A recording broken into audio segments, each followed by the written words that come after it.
Welcome once again, folks. This video is going to be released on Veterans Day 2020. And you know, whenever we do any sort of American history reviews, because we're going to be reviewing some stuff about World War II, you know, whenever we do American history reviews, we wear the Kid Rock American flag shirt. I'm Brian Lee Durfee, author of The Forgetting Moon, The Blackest Heart, and The Lonesome Crown, all published by Simon & Schuster Saga Press. And today we're going to be reviewing D-Day by Stephen Ambrose, one of the best World War II books I have ever read. I mean, I read this thing back, you guys probably remember when Saving Private Ryan came out. 1999 or 98. World War II history was all the rage in the country. And this book, D-Day, was selling like hotcakes. And I bought it. Man, I read that. I sat on my porch one night thinking I was just going to read a little bit. And man, I started reading. I couldn't put it down. 4 a.m, I'm still reading that thing. Under the Stars. Reading about World War II history, man. It became... Reading Stephen Ambrose's books got me interested in World War II. I mean, he did D-Day, he did Band of Brothers, he did The Wild Blue, Citizen Soldiers, among others. He did Undaunted Courage about Lewis and Clark. He did Nothing Like It in the World about the Transcontinental Railroad. He's one of my favorite historians. But we're just going to be concentrating on D-Day this time. We'll review the others eventually. I got hugely into World War II history after reading these Stephen Ambrose books, and I was just gobbling it up. And I've even since then been to a lot of these World War II history sites, like Hitler's Eagle's Nest, the Anne Frank House, Dachau Prison Camp, a bunch of other World War II battle sites, we're talking about D-Day, right? Any European World War history tour would not be complete if you didn't go to Omaha Beach, which is what D-Day is about. That's what Saving Private Ryan was about. It's what Saving the World was about from the Nazis. Probably one of the most important, if not the most important day in the history of the world. June 6th, 1944, D-Day, when the British, Canadian, and American troops stormed the beaches in Normandy. And I've been to Omaha Beach. In fact, I've got some YouTube videos of myself at Omaha Beach that one day, maybe when I learn how to edit these videos, one day I might edit some of those videos that I took of myself at Omaha Beach into this very book review. I'm not a tech guy. I'm not a tech guy. That's not going to happen right now, anytime soon. Maybe down the road. But if you do want to see my videos of me at Omaha Beach, just type in my name, Brian Lee Durfee, and Omaha Beach, and boom, 3 or 4 of them will come right up. And eventually I'll probably link to them in this video somewhere too. Again, my editing skills are lacking. You're just going to have to search. Believe me, they're there. Brian Lee Durfee, Omaha Beach, boom. Type that in, you got it. What is this D-Day about? It's about this, that's what I told you. The Allies stormed the beach in Normandy, France to finally invade Europe and overthrow the Nazis and Hitler. And this book that Stephen Ambrose wrote about D-Day chronicles every single minutia detail of the planning of D-Day, the execution of D-Day, and the aftermath of D-Day, where we start in, and he interviews over 1,400 people. He interviews Americans, Canadians, British, French, Germans, Italians, everybody who was involved in this. He just interviews soldiers that were left over from this battle, and oh, the stories that they tell.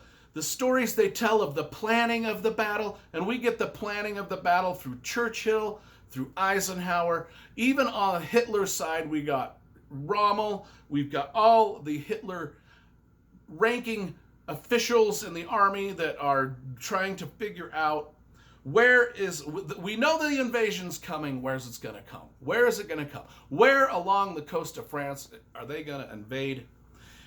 And he goes into all of the planning and all of the subterfuge and all of the things that the Americans and the Allies did so that the Germans would just not know where along that coast of France that they were going to invade.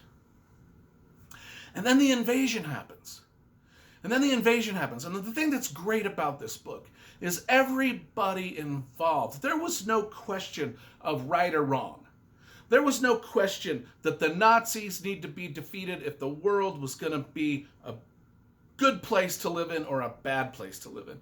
The Nazis need to be defeated. And everybody in this book agreed. Well, with the exception of Neville Chamberlain, but we won't get into that guy. Everybody agreed that this was something that needed to be done. We need to invade France. We need to cross through France, get into Germany, root out these Nazis. And on June 6, 1944 was the day that they started that invasion along the coast of Normandy. Right there along, and if you've ever been to Normandy, if you've been to these beaches, so let me just describe this beach. And if you've seen this opening scenes of Private Ryan, that gives you a pretty good idea of what it's like. But not really. It's much more the beach and the mountain that these guys, once they hit the beach was, I've walked out onto that beach. And when the tide is way out there, you can walk for thousands and thousands of yards and not hit the ocean. It's just sandy beach. And those Germans were sitting up on the pillboxes in their bunkers just shooting like a shooting gallery, and you know what I'm talking about. And then, when the tide came up, which is when they planned their landing, they were closer, so they didn't have as much beach to run through, but it was all loaded with mines and bombs and trickery and plus machine guns shooting down at them. And I've been on that beach, and I've looked up that hill at those pillboxes, and I'm just like, I'm standing in the middle of Omaha Beach looking several miles this direction, several miles this direction of nothing but just beachhead with Germans, pillboxes and bunkers lined up and caves. And it wasn't just, there was a cave system. Like some of the Germans weren't even in the bunkers. They were just in caves. And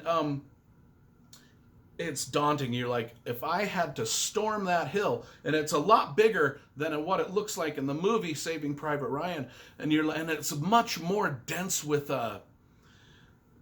vegetation, and I think a lot of that vegetation was gone back then during that invasion. I think the Germans had wiped it all out so people couldn't hide in it. But just what I was looking up there, and I was going, there's no way in hell that you can storm that beach. If people are up there shooting at you, and if there's hundreds of them up there shooting at you, there's no way you're gonna get across this beach and up onto that.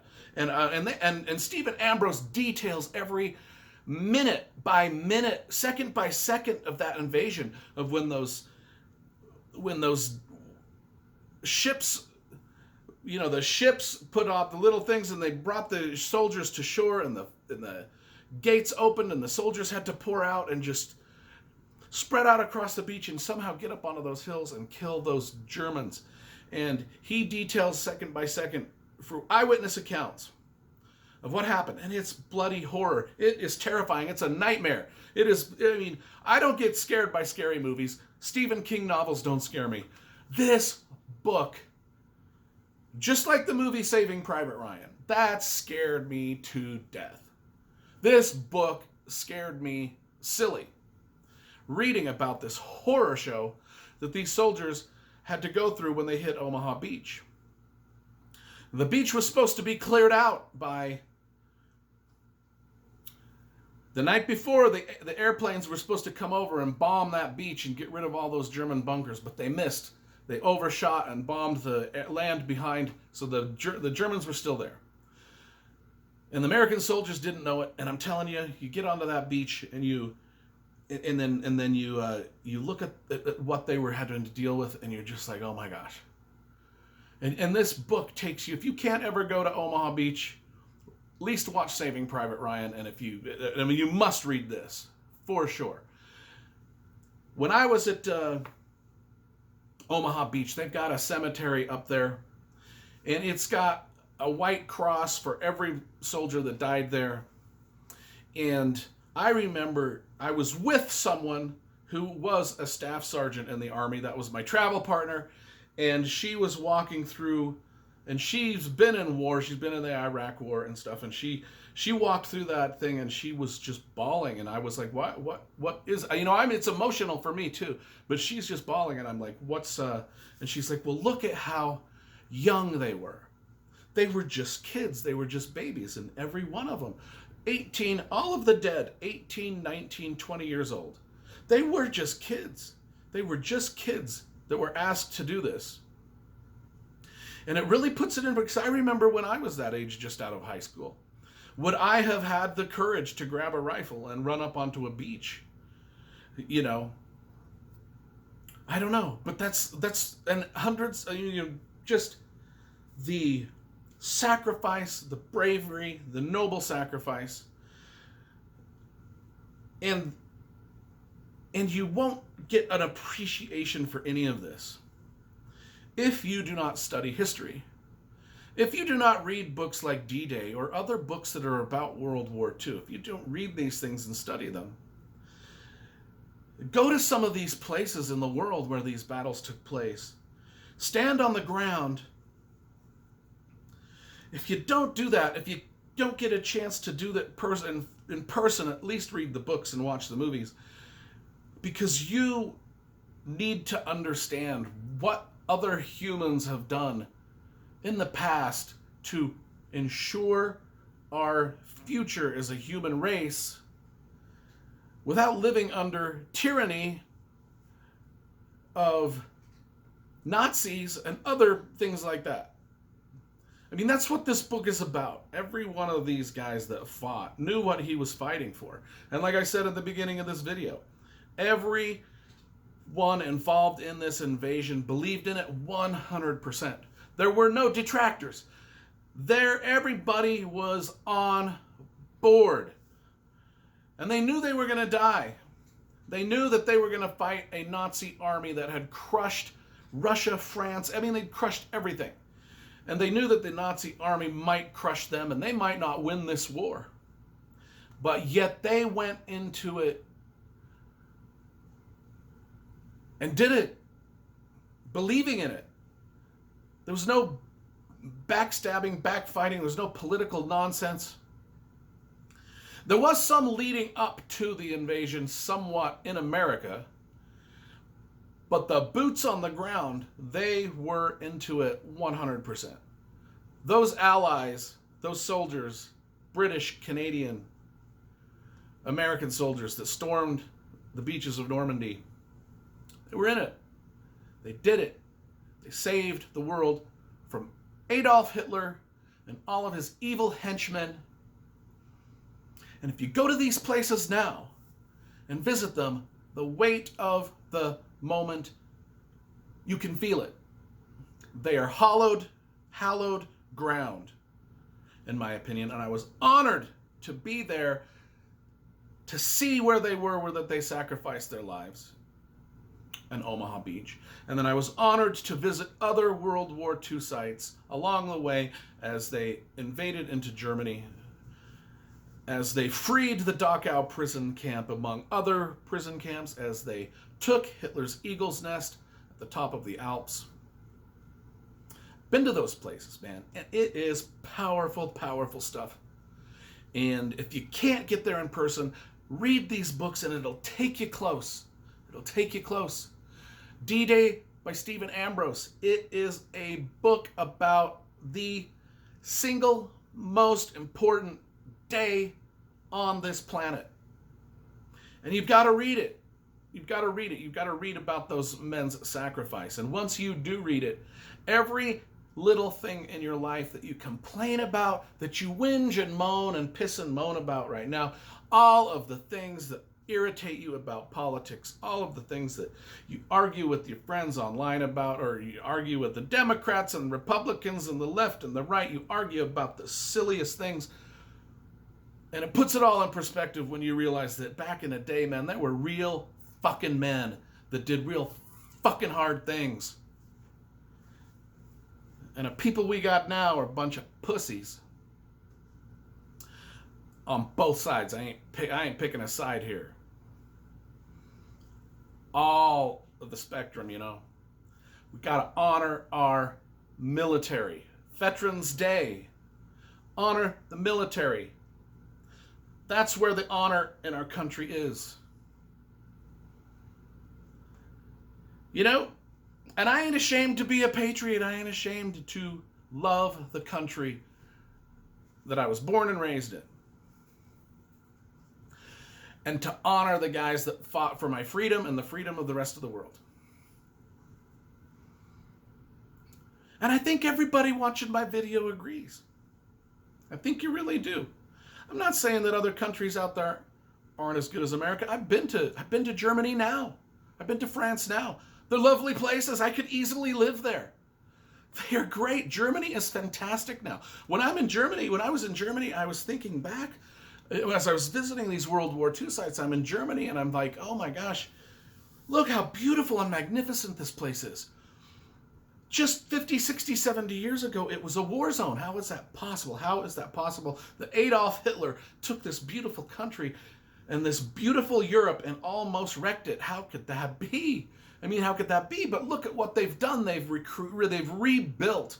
Europe was decimated. And there's some books I've got over here on my shelf about the rebuilding of Europe after World War II and how decimated and how hopeless it seemed. But yet, people rebuilt, and we've got to also honor those Europeans, the French and the Italians and the Germans and the Poles and the Russians and everybody involved in this whole clusterfuck.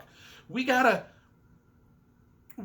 appreciate what they did also to help rebuild the world and to help fight for their own freedoms. You know, it wasn't just all America. It wasn't just America there fighting. It was the world. It was World War II.